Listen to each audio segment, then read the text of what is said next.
Hi, I am Swanand from the Kiran academy. जैसे कि आप जानते हैं हम लोग सॉफ्टवेयर टेस्टिंग की एक सीरीज चालू किए है। उसी सीरीज में आज का टॉपिक हम लोग लेके आ रहे हैं difference between manual testing and automation testing. तो आज हम लोग इन शॉर्ट मैनुअल टेस्टिंग और ऑटोमेशन टेस्टिंग में का डिफरेंस समझ के लेंगे। जैसे कि आप जानते हो, जब ह्यूमन सॉफ्टवेयर से के साथ इंटरेक्ट करता है और सॉफ्टवेयर को टेस्ट करता है without automation tool, that is known as manual testing. और यही अगर आप ह्यूमन एक टूल यूज करते हैं जैसे कि सेलिनियम, क्यूटीपी, टेस्ट कंप्लीट, ये टूल सॉफ्टवेयर को टेस्ट करता है। टूल में हम लोग रिकॉर्ड करके रखते हैं, एक्सपेक्टेड रिजल्ट टूल में प्रोग्रामिंग करके लिखते हैं और एक्चुअल रिजल्ट जो आता है वो टूल कंपेयर करके रिजल्ट लिखता है, दैट इज ऑटोमेशन टेस्टिंग। तो ऑटोमेशन टेस्टिंग और मैनुअल टेस्टिंग में मेजर क्या डिफरेंसेस है ये हम लोग चेक करेंगे। राइट, तो दीज आर द ये पीपीटी पे मैं आपको समझा रहा हूं कि मैनुअल टेस्टिंग और ऑटोमेशन टेस्टिंग में क्या फर्क है।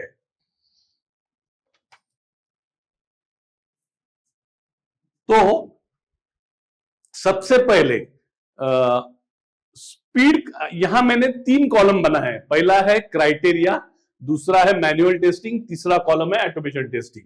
यहां मैं अलग अलग पैरामीटर लूंगा और बताऊंगा कि मैनुअल टेस्टिंग और ऑटोमेशन टेस्टिंग में क्या डिफरेंस है। तो सबसे पहले क्राइटेरिया है स्पीड। तो manual testing requires human resource, it time consuming as well. तो मैनुअल टेस्टिंग में स्पीड कम है ऑटोमेशन टेस्टिंग के कंपैरेटिवली, और automation testing is faster than manual testing. Automation testing में अगर एक बार स्क्रिप्ट रेडी है तो एग्जीक्यूशन में ज्यादा टाइम लगता नहीं है, मैनुअल टेस्टिंग में एग्जीक्यूशन को ज्यादा टाइम लगता है। This is first difference. Second criteria is investment. Investment कैसे होती है कि मैनुअल टेस्टिंग में इन्वेस्टमेंट कुछ नहीं है, पर ऑटोमेशन टेस्टिंग अगर करनी है तो आपको ऑटोमेशन टेस्टिंग के टूल खरीदने पड़ेंगे। तो वो टूल कुछ फ्री रहते हैं, कुछ पेड रहते हैं, पर अगर आप पेड टूल लेते हो तो प्रोजेक्ट की कॉस्ट बढ़ती है। तो automation testing is costly, so the initial investment for manual testing is lower, initial investment for automation testing is higher. This is second point. Now third is cost. तो manual testing में क्या होता है, tool लगते नहीं है test case execute करने के लिए। तो ह्यूमन चेक करता है कि एज पर एक्सपेक्टेड और एक्चुअल रिजल्ट बराबर है कि नहीं। तो मैनुअल टेस्टिंग की प्रोजेक्ट की कॉस्ट कम होती है। ऑटोमेशन टेस्टिंग में क्या होता है, टूल की कॉस्ट होती है, ऑटोमेशन टेस्टिंग प्रोग्रामिंग आने वाला टेस्टर लेना, हायर करना पड़ता है, उसकी सैलरी कंपैरेटिव ज्यादा होती है। तो इस वजह से प्रोजेक्ट की कॉस्ट ज्यादा होती है। तो costing automation testing manual testing के कंपैरेटिवली कॉस्टली होती है। तो this is the third point. Cost criteria is cost. Manual testing में लो कॉस्ट होती है और ऑटोमेशन टेस्टिंग हायर कॉस्ट है। Now next point is reliability. Manual testing में एक्यूरेसी ऑटोमेशन टेस्टिंग से कंपेयर टू कम आती है, क्योंकि ह्यूमन है, ह्यूमन सॉफ्टवेयर को टेस्ट करता है। तो कभी कभार ह्यूमन से गलती होती है, ह्यूमन कंटिन्यूअस 10 घंटे काम नहीं कर सकता, या अगर हमें सपोज 100 टेस्ट केस एग्जीक्यूट करने हैं मैनुअल वे से, तो ह्यूमन 100 टेस्ट केस एग्जीक्यूट करते वक्त फटीग भी आ सकता है या उसकी जजमेंट में प्रॉब्लम आ सकता है। तो मैनुअल टेस्टिंग रिलायबल थोड़ा सा कम है और compare to automation testing is more reliable, accurate होती है, क्योंकि ये टूल होता है जो सॉफ्टवेयर को टेस्ट करता है, तो उसकी एक्यूरेसी मोर होती है। तो अगर रिलायबिलिटी फैक्टर पे हम लोग कंसीडर करते हैं तो reliability compare to less automation testing की मोर रिलायबल है। नेक्स्ट पॉइंट आता है फ्रेमवर्क। मैनुअल टेस्टिंग को फ्रेमवर्क नहीं लगता है। ऑटोमेशन टेस्टिंग करने के लिए उसमें टाइप्स है, डेटा ड्रिवन टेस्टिंग है, कीवर्ड ड्रिवन टेस्टिंग है। तो ये सब करने के लिए आपको फ्रेमवर्क बनाना पड़ता है। मैनुअल टेस्टिंग में कोई फ्रेमवर्क बनाने की जरूरत नहीं है, चेकलिस्ट रहती है, बाकी प्रोसीजर मालूम हो तो मैनुअल टेस्टिंग ह्यूमन कर सकता है। तो मैनुअल टेस्टिंग को फ्रेमवर्क नहीं लगता है। Manual testing won't have frameworks but use guidelines, checklist and strict processes. Automation testing employees frameworks like data driven, keyword, hybrid, speed up automation process. तो ये एक मेजर डिफरेंस है। Next is exploratory testing. Exploratory testing हम लोग सिर्फ manual testing द्वारा कर सकते हैं। एक्सप्लोरेटरी टेस्टिंग यानी जब हमारे पास कोई डॉक्यूमेंट्स नहीं है, टेस्ट केसेस नहीं है, तो हमें फिर भी हमें सॉफ्टवेयर को टेस्ट करना है, तो वो उस टेस्टिंग को एक्सप्लोरेटरी टेस्टिंग कहते हैं। तो हम लोग ऑटोमेशन द्वारा एक्सप्लोरेटरी टेस्टिंग नहीं कर सकते, मैनुअल टेस्टिंग द्वारा ही एक्सप्लोरेटरी टेस्टिंग हम लोग कर सकते हैं। तो ये पॉइंट लिखा है, exploratory testing it is possible in case of manual testing. Automation testing will not allow any random testing. हम लोग ऑटोमेशन टेस्टिंग के लिए रैंडम एक्सप्लोरेटरी वे टेस्टिंग नहीं कर सकते। Next testing is GUI changes. अगर ग्राफिकल यूजर इंटरफेस चेंज होता है स्लाइटली, एक बटन यहां से यहां आता है, ऑटोमेशन टेस्ट केस फेल हो जाती है जो पहले आपने रिकॉर्ड की है। पर इन मैनुअल टेस्टिंग में ह्यूमन क्या करता है, वो उसको समझ में आता है कि ये बटन यहां से यहां हुआ, तो जीयूआई में चेंजेस हो रहे होंगे थोड़े बहुत, तो मैनुअल टेस्ट केस एग्जीक्यूट होती है, कर सकता है ह्यूमन सोच के। ऑटोमेशन टेस्टिंग में अगर जीयूआई चेंजेस है तो ऑटोमेशन टेस्टिंग वर्क नहीं होती है। So this is the also one difference. GUI change, still we can execute the test cases. In manual testing GUI changes हुए तो भी कर सकते हैं. In automation testing we cannot execute test case अगर GUI change हो रहा है. Next is performance testing. Performance testing क्या होती है? Speed check की जाती है. Software, how fast some aspect of the software work when input is given. इसे परफॉर्मेंस टेस्टिंग कहते हैं। तो परफॉर्मेंस टेस्टिंग हम लोग मैन्युअली टेस्टिंग वैसे नहीं कर सकते, वो सिर्फ ऑटोमेशन टेस्टिंग की यूज करके ही कर सकते हैं। तो it not possible manual testing. Performance testing is not possible by manual testing. Performance, stress, load testing ये हम लोग सब ऑटोमेशन टेस्टिंग द्वारा कर सकते हैं। नाउ क्वेश्चन आता है कि मैन्युअल टेस्टिंग कहां करनी है और ऑटोमेशन टेस्टिंग कहां करनी है। तो मैन्युअल टेस्टिंग वहां करते हैं जहां कॉम्प्लेक्स फंक्शनलिटी है, जहां ह्यूमन को दिमाग लगा के ह्यूमन नंबर ऑफ डिसीजन लेके टेस्टिंग करता है, वहां मैन्युअल टेस्टिंग यूज की जाती है। और जहां रिपीटेडली टास्क करना है, एक ही टेस्ट केस 10 बार एग्जीक्यूट करनी है, रिग्रेशन टेस्टिंग करनी है, बार बार number of set of test cases execute करना है, तो वहां ऑटोमेशन टेस्टिंग की जाती है। तो यहां मैंने लिखा है when to use manual testing, it will be suitable for functional testing, usability, exploratory and ad hoc testing. And automation testing कहाँ यूज होती है? It will suited for regression testing, load testing, performance testing और repeated functional test cases. जहां testing repeated होती है वहां automation testing की जाती है, राइट?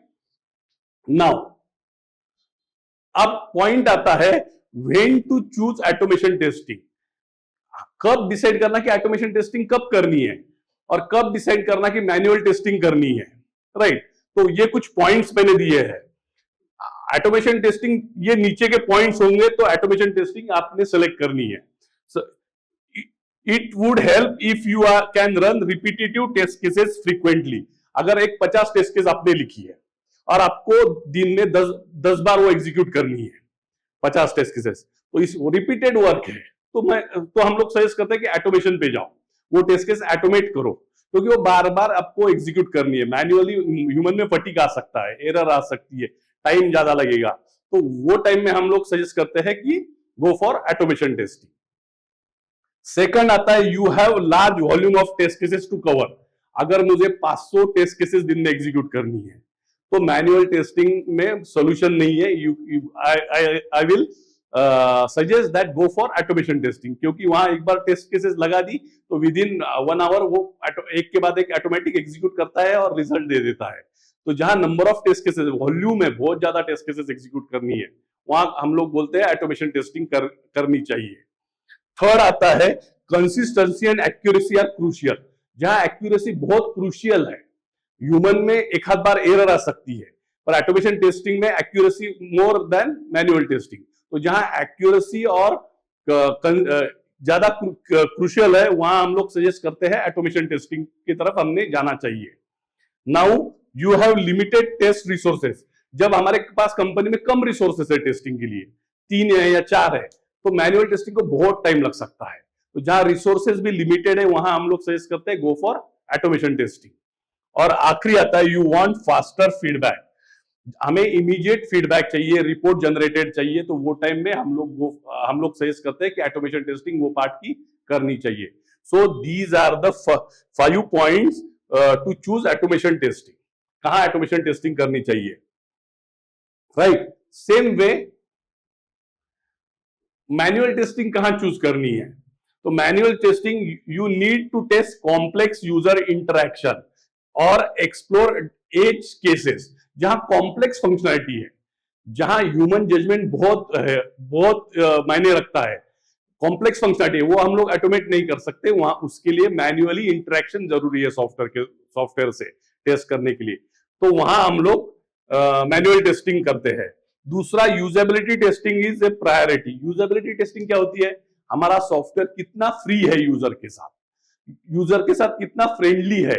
तो जहां यूजर फ्रेंडलीनेस चेक करना होता है, तो जीयूआई का डिजाइन चेक करना होता है, यूजर फ्रेंडलीनेस चेक करना पड़ता है, इनपुट हम लोग कितने इजी वे से दे सकते हैं ये चेक करना पड़ता है, इसे यूजेबिलिटी टेस्टिंग कहते हैं। और यूजेबिलिटी टेस्टिंग जहां भी ज्यादा इंपॉर्टेंस है वहां हम लोग सजेस्ट करते हैं मैनुअल टेस्टिंग द्वारा वो फंक्शनलिटी टेस्ट की जाए। बाद में आते हैं the test is run infrequently और for a short term project. अगर टेस्ट केस मुझे 2 ही बार एग्जीक्यूट करनी है, शॉर्ट टर्म प्रोजेक्ट है, 3-4 महीने का प्रोजेक्ट है, बाद में वो प्रोजेक्ट को फिर से मुझे नया वर्जन आने वाला भी नहीं है वो प्रोडक्ट का, और छोटा प्रोडक्ट है, तो उसके लिए मैं सजेस्ट करूंगा वो टाइम में कि we have to use manual testing. तो these are the point when we choose manual testing. Now अब ऑटोमेशन टेस्टिंग प्रीफर्ड फॉर कशा कौन से लिए प्रीफर्ड होती है? Regression testing, performance testing and data driven testing. ये टेस्टिंग हम लोग ऑटोमेशन द्वारा ही ज्यादा अच्छी तरह से कर सकते हैं। Right. Now manual testing preferred for exploratory testing, usability testing and continuous integration. जहां एक्सप्लोरेटरी टेस्टिंग होती है, यूजेबिलिटी टेस्टिंग होती है और कंटिन्यूअस इंटीग्रेशन होता है, यानी सॉफ्टवेयर का चलते रहता है, इंटीग्रेशन हो रहा है नया नया चीजें, तो ये 3 जगह पे हम लोग मैनुअल टेस्टिंग करना सजेस्ट करते हैं। नाउ और ये आखिरी पॉइंट है, दोनों टेस्टिंग कब यूज होती है? दोनों ही टेस्टिंग करके यूज करना है, दोनों ही टेस्टिंग प्रोजेक्ट में यूज करना है। लार्ज स्केल प्रोजेक्ट जहां बहुत बड़े प्रोजेक्ट है, तो हम लोग कुछ फंक्शनैलिटी मैनुअल वैसे करते हैं, कुछ फंक्शनैलिटी ऑटोमेशन वैसे करते हैं। जो कॉम्प्लेक्स फंक्शनैलिटी है वो हम लोग मैनुअल द्वारा टेस्ट करते हैं, जो रिपीटेड फंक्शनैलिटी है बार बार टेस्ट करनी पड़ती है वो हम लोग ऑटोमेशन से भी करते हैं। तो लार्ज प्रोजेक्ट जहां होते हैं वो both type of testing use करके टेस्ट की जाती है। कॉम्प्लेक्स एप्लीकेशंस, जहां कॉम्प्लेक्स एप्लीकेशन है, अभी मैंने बोला कि जहां जहां कॉम्प्लेक्सिटी है वहां भी both type of testing use करना चाहिए, कि जो हो सके वो मैनुअल वे से टेस्ट करना है, जो बार बार लग रहा है वो ऑटोमेशन द्वारा टेस्ट करना चाहिए। और continuous integration, continuous delivery project, जहां कंटिन्यूअस इंटीग्रेशन होते रहता है, 4 साल प्रोजेक्ट चल रहा है, 10 साल चल रहा है, कंटिन्यूअस डिलीवरी दे रहे हैं, बार बार हर महीने में 2-4 डिलीवरी है, हर साल 5 डिलीवरी है, ऐसा बार बार प्रोडक्ट को अपग्रेड हो रहा है, नए नए वर्जन निकल रहे हैं, तो वहां time both type of testing वहां both type of testing use करके हमें टेस्ट करना चाहिए, यानी मैनुअल भी करना चाहिए, ऑटोमेशन भी करना चाहिए। तो क्वेश्चन आता है कि मैनुअल टेस्टिंग ऑटोमेशन मैनुअल को रिप्लेस करेंगी क्या? ये क्वेश्चन पूछते हैं स्टूडेंट्स। तो ऐसा कभी नहीं होगा। मैनुअल, कुछ काम मैनुअल द्वारा ही किए जा सकते हैं, अभी हमने डिस्कस किया, और कुछ काम ऑटोमेशन टेस्टिंग द्वारा ही टेस्ट किए जा सकते हैं। तो दोनों टेस्टिंग रहने वाली है, मैनुअल भी रहेगी और ऑटोमेशन भी रहेगा, और बोथ टेस्टिंग यूज करके हम लोग टेस्टिंग कर सकते हैं। राइट। तो आज का टॉपिक हम लोग यही रुकते हैं। आपको ये मैनुअल और ऑटोमेशन का डिफरेंसेस और कहां यूज करना, ये इसके बारे में मैंने शॉर्ट में बताया। आपको ये वीडियो कैसा लगा ये कमेंट में लिखिए। हमारा चैनल सब्सक्राइब कीजिए, लाइक कीजिए। Thank you.